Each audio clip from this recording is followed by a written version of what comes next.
দুলাভাই, বিয়ে করছেন কবে আপনি? এভাবে লুকিয়ে লুকিয়ে আর কয়দিন? হ্যাঁ, বিয়ে তো আমি করতেই চাই, কিন্তু তোমার বোনই তো রাজি হচ্ছে না। বেকার ছেলের কাছে কখন আমার বাবা আমাকে বিয়ে দিবেন? বাবার কি কম আছে নাকি আমি চাকরি করবো? আচ্ছা ঠিক আছে, তোমরা তাহলে বসে কথা বলো, আমি আসছি। দুলাভাই, আমি কিন্তু আপনার ব্যাপারে সবকিছুই জানি।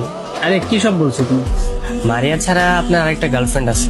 আমাকে বললে কিন্তু আপনারই ভালো হয়, আমি আপনাকে সাপোর্ট করতে পারতাম। আমি কিন্তু ওই মারিয়াকেই বিয়ে করবো।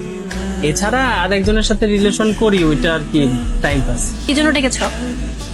তোমার জন্য তো একটা সারপ্রাইজ আছে। একটা মিনিট, আমি একটু কথা বলে আসি। হ্যাঁ, হ্যালো সায়েম। হ্যাঁ মিঠু ভাইয়া, আপনি কোথায় আছেন? সত্যিটা বলবো নাকি মারিয়াকে যেটা বলেছি সেটা বলবো? এখন আমার আর একটা গার্লফ্রেন্ড নিয়ে রেস্টুরেন্টে আসছে, কিন্তু মারিয়াকে বলেছি আমি বাবার সাথে তার বন্ধুর বাসায় গেছি। বাহ ভাইয়া, আপনি তো খুব স্মার্ট। হ্যাঁ, দুই দিকে চালাতে পারেন। আরে ছেলে মানুষের একটু চালাকি করতে হয়। আচ্ছা এখন রাখো, আমি পরে ফোন